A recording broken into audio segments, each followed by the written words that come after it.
Greetings and welcome back to Cowlitz River Restoration.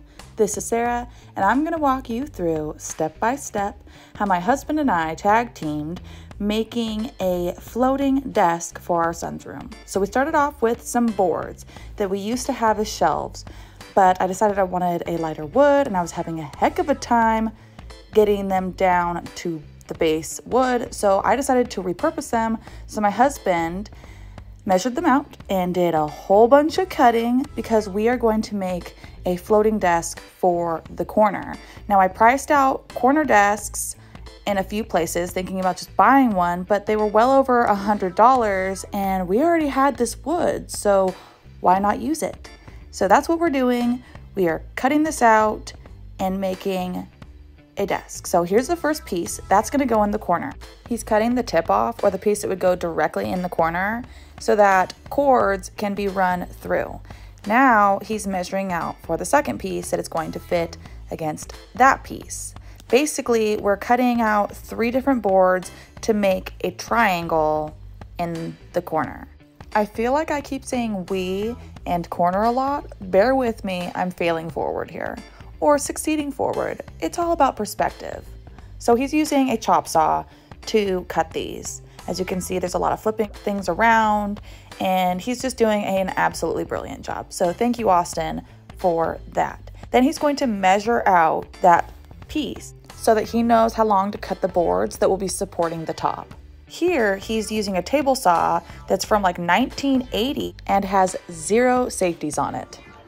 We're gonna spite the noses right off of our faces. There won't be nothing but a big old hearts. Watch your fingers, don't play around and mess up your beautiful body.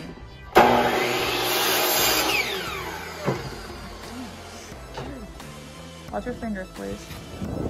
I just wanted you guys to get a feel of what it's like to work with me. I'm just right there singing at him and asking him to be careful. He is so patient and wonderful.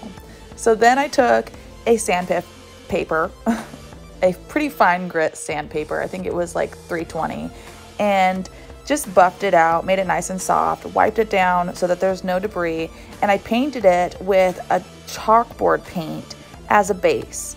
And I did that only on the tops because you're not gonna see the bottom. The only one that I did put on the top and the bottom was the very front piece, just because, but otherwise everything else I only painted one side. We are also making a floating shelf for my son's bunk bed so that he has a place to put his alarm and like a bottle of water so that it's just more accessible to him when he's on the top bunk. So we are also doing a floating shelf, and I did do both the top and bottom for that one. So after that chalkboard paint had dried, because I just used it as a primer, I went over it with a latex flat black paint by Rust-Oleum. I really like this paint. I like the sheen.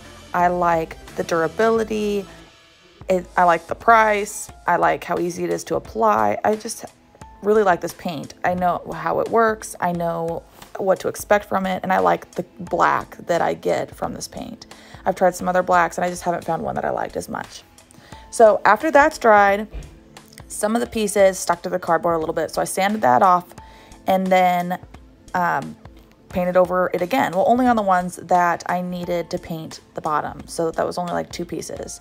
But I sanded them all off to make sure that they didn't have pieces of cardboard stuck to them, and then I vacuumed them all off with my Dyson vacuum wand. Of course, I vacuumed and cleaned them up before putting the paint on the other side. And also being careful not to get any drips so that it sticks to the cardboard again.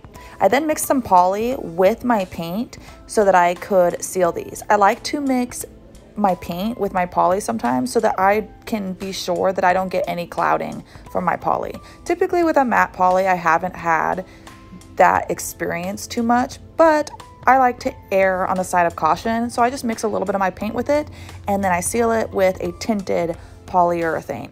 I'm just using a basic Woodster angle brush that I pick up at Home Depot. They're super affordable, and I love them. So here my husband is measuring out where we're going to hang this floating desk. He's putting up the boards first that we I apologize, he cut so that the top desk had something to attach to. Then he also did the same with the floating shelf. We measured it out and he put those little wood brackets on so that that shelf had some place to sit. We also went over to the Home Depot and we picked up some small screws so that we could screw the desk and the shelf down so we didn't have to have any issue with it coming up. We want those pieces to stay put and be nice and sturdy. I am super picky about the screws being put in the exact same place, so my husband was very good about measuring them out to make sure that everything was the same width apart. So here it is afterwards, and of course, if you have a desk, you have to have a place to sit, right?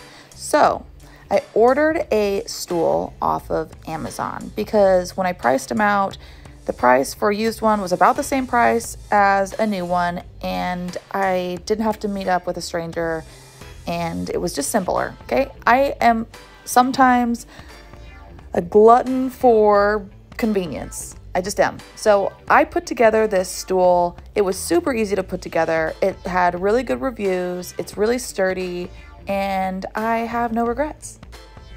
I don't know if you noticed, but we also took some of those boards and cut them down and hung them on the wall for shelves for my son to showcase some of his Lego creations. I will have that process in my son's room reveal because I'm gonna make a little tutorial of his before and after and how we have been working to fix up his room. Ta-da! Doesn't that look like a cozy place to sit in Lego if you want to? Or, you know, whatever. Someday maybe he'll want to put a laptop on it. And there's his corner shelf up next to his bed so that he can set his alarm. And that's it. Thanks for checking it out. Like and subscribe, and we'll see you next time.